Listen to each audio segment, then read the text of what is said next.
चुनावी रिजल्ट देखने के बाद तेजस्वी यादव कपार पे हाथ धरकर यही सोच रहे होंगे कि ऐसा भी रिजल्ट होता है क्या, इतना एक तरफा रिजल्ट कैसे हो गया।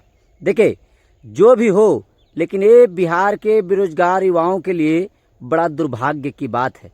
जिस कांग्रेस के साथ महागठबंधन किए थे तेजस्वी यादव, अब तेजस्वी यादव को लग रहा होगा कि कांग्रेस से गठबंधन ना करके हम अगर ओवैसी से गठबंधन कर लेते तो मुसलमान, जो बिहार के मुसलमान थे, सारे मुसलमान दिलचस्पी दिखाते और हमारे प्रति वोट करते।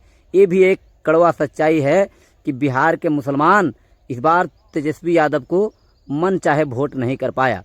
इसलिए हैदराबाद से आए असरुद्दीन ओवैसी ने बिहार में 5 सीट निकाल लिया, जिसका नतीजा ये हुआ कि 5 सीट जो आता वो राजद के खाते में आता, लेकिन ओवैसी ने सब खेला गड़बड़ा दिया। सोचिए, ओवैसी के सामने कांग्रेस की कैसी हस्तियां होगी।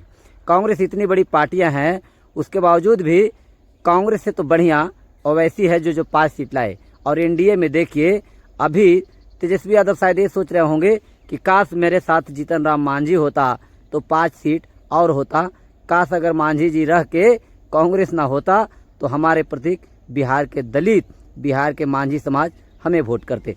चलिए, हम पूरी खबर पर जानकारी देंगे, वीडियो में बने रहिएगा। देखिए, एनडीए 202 सीट लाकर जबरदस्त बढ़त बनाई। इतना बम्पर जीत जो है, लोग बता रहे हैं कि बहुत बढ़िया जीत है।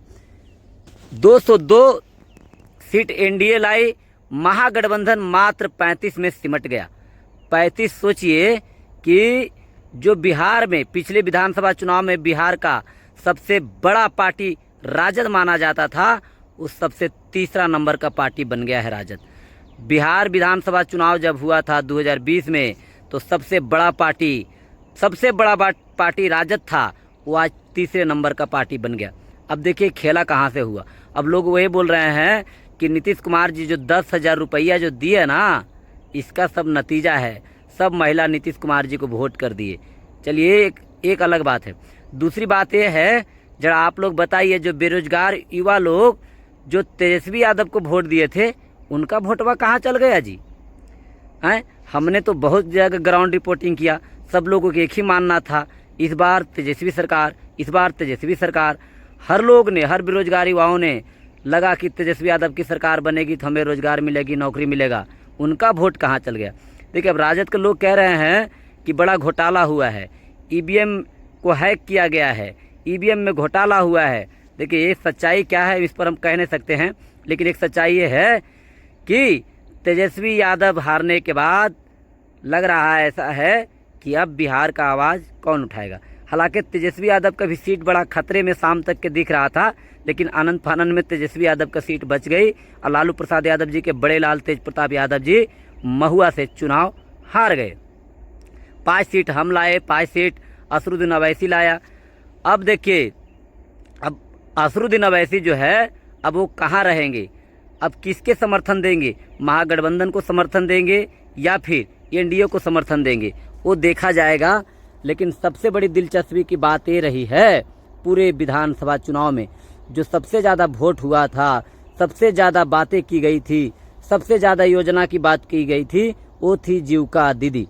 क्या सच में जीविका दीदी लोग नीतीश कुमार जी को वोट कर दिए? जो इतना बम्पर सीट 85 के 85 सीट नीतीश कुमार लेके चले आए, जिस नीतीश कुमार जी के बारे में बताया जाता था कि मानसिक संतुलन खराब हो गया है, यही बीजेपी के लोग कहते थे नीतीश कुमार से अब बिहार नहीं चलने वाला है, वही नीतीश कुमार जी के जब साथ में रखते हैं तो 85 सीट नीतीश कुमार जी लेके चले आते हैं। लेकिन कुछ भी हो, हम फिर से यही कहेंगे, अब मुझे कुछ भी लोग कहे उससे कोई फर्क नहीं पड़ने वाला है, लेकिन बिहार के बेरोजगार युवाओं को दुर्भाग्य की बात है जो बिहार में तेजस्वी यादव की सरकार नहीं बन पाया। कौन आवाज़ उठाएगा बिहार के बेरोजगार युवाओं के लिए कि हम हर घर नौकरी देंगे? अब तक के तो ऐसा ही एनडीए के लोग ने नहीं कहा। एनडीए के लोग ने कभी कहा है तो बताइए कि बिहार में हर घर हम रोजगार देंगे? एनडीए के लोग ने कहा है तो बताइए कि माय बहन मान योजना के तहत हम हर किसी को 2,000, 2,500, 3,000 रुपया महीना में देंगे? एनडीए के लोग ने ऐसा कहा है? नहीं। अगर कोई कहा था तो नेता प्रतिपक्ष तेजस्वी यादव जी ने कहा था, और आज तेजस्वी यादव जी की बुरी हार हुई है। 35 सीट पर पूरे गठबंधन सिमट गए। चलिए, अब बिहार में एनडीए भी माफ़ कीजिएगा, बिहार में अब महागठबंधन विपक्ष भी मजबूत नहीं रहा। जो दिलचस्पी के साथ वो आवाज़ उठाते थे, जो शक्ति के साथ आवाज़ उठाते थे, अब वो आवाज़ भी ना उठा पाएंगे।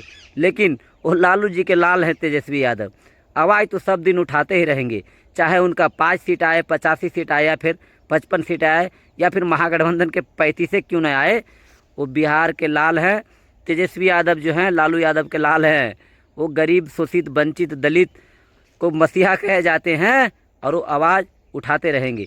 चलिए, तो पूरे विधानसभा में आप लोगों को इस बार की चुनाव में क्या सीखने को मिला, कमेंट करके बताइएगा। अब लोग कह रहे हैं कि बड़ा घोटाला हुआ, इस पर हम कुछ नहीं कह सकते हैं, लेकिन आप लोग बताइए कि क्या सच में घोटाला हुआ है क्या। अगर ऐसा है तो कमेंट करके बताइए। वीडियो को ज़्यादा से ज़्यादा शेयर कीजिए। इसी के साथ जय हिंद।